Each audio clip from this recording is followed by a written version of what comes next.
Good morning, my beautiful people. Good morning, good evening, namaste, wherever you are in the world. This is a follow-up to the video I made a couple hours ago about fast money rituals in the dark arts.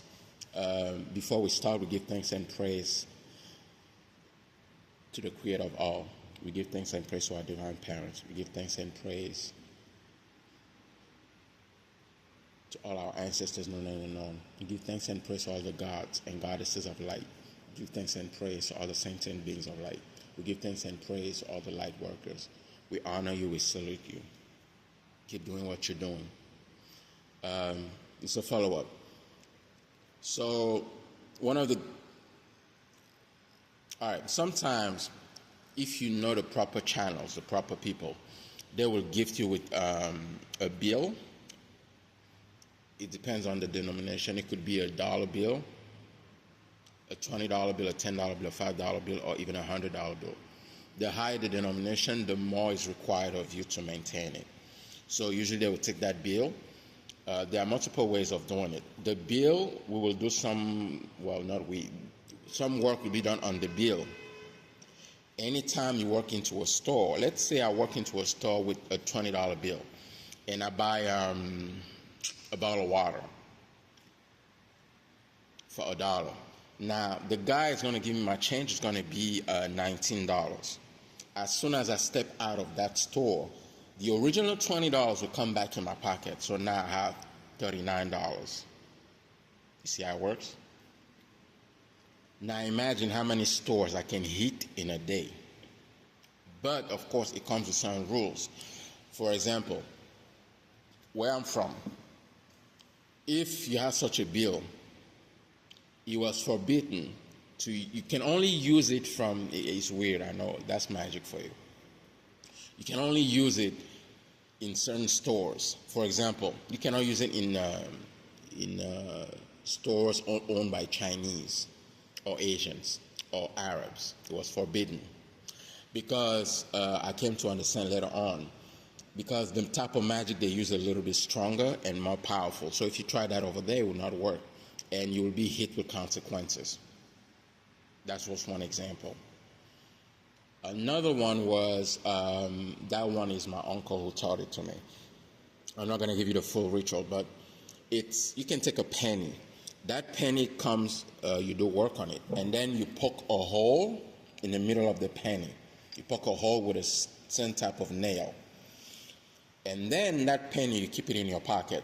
As long as you have that penny on you, people will always come and give you money. Always.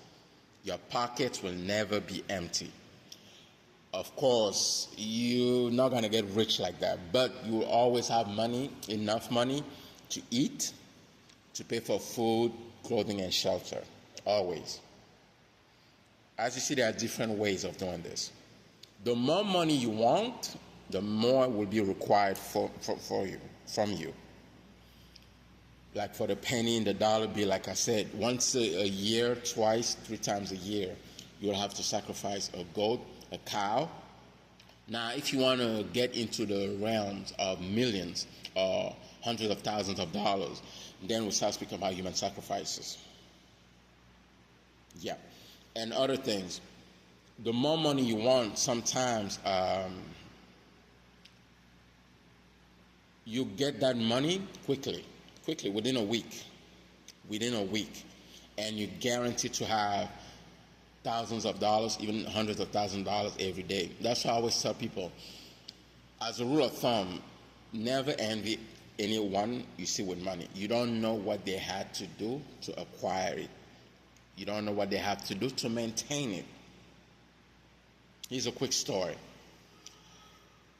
A lot of these stories that I tell on my channel, we're going to turn them into movies. Oh, I promise you. Sometime next year, we're going to turn them into movies. Yeah, we're going to go full independent. But here's a story. It took place in a certain country. I don't want to name the country. That country is already known for scammers. Wink, wink. Okay, so it's a young man. He was in his 30s. He went and met a practitioner. A practitioner did a ritual for him to acquire money. It's called the magical wallet. Now, wallet is just an umbrella term It could be a suitcase. It could be anything. And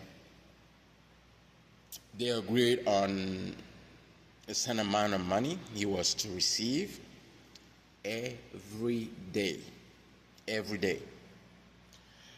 And the money he received was not enough. It was like a couple $100. That to him, that's nothing compared to the lifestyle he wanted to live. So he did that for a few months, and he went and see the practitioner again. He said, listen, this couple $100 every day, yeah, but man, I need to be balling more. I need more. So they agreed on the terms and everything. The practitioner did the rituals and, hooked him up with the spirits. Now, the money he started receiving was we're talking millions of dollars every week, millions. He had a big travel suitcase. It was a pitless travel suitcase, meaning you put your hand in there, you get put both hands in there, you come out with a lot of money. But requirements, conditions. In the beginning, it was all a joke to him because he was willing to do whatever it takes. Remember, there are certain type of people like that in the world. Not everybody is destined for the light. Not everybody is destined for darkness. You need to understand those principles. So in the beginning, the spirits will ask him to sacrifice a cousin. He will do it.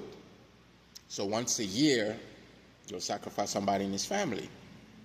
But the thing is, over the years, people start suspecting him of being the one doing that. Nonetheless, then the spirit, because spirits are very interesting creatures, once they get a taste of blood,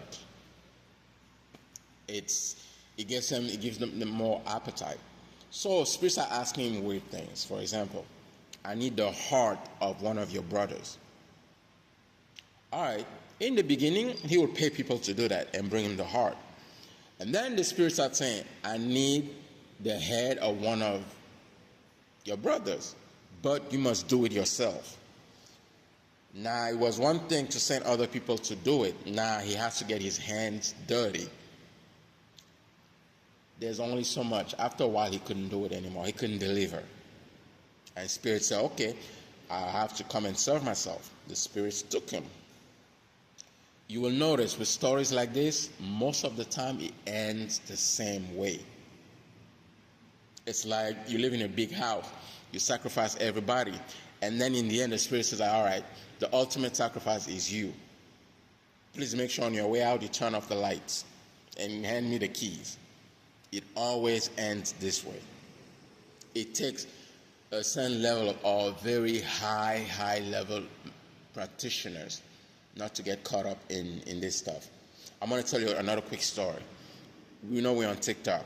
We have under 10 minutes or something like that. This is a very famous dark practitioner somewhere in West Africa. He got caught up with 100 bodies. I think it was 100 bodies in his mansion. Dead bodies. This practitioner was so famous. I mean, head of states from all over the world used to go see him to do rituals. And he was very good at what he does. But how did he get caught up like that? All the powers and all the fame, wealth, and fortune and influence. Food for thought. It's just an example of dark ritual. In another video, I will do rituals of the light to get money. And they're not as fast. It all depends on the individual. But you don't have to spill blood or do harm to anyone or any creature to obtain what you're looking for. So stay tuned for that video. I hope you enjoyed this one. This is Maj Nubien. May the Creator bless you, guide you in everything you do. You are amazing. You are unique. You are enough. We love you. Thank you. Have a blessed day.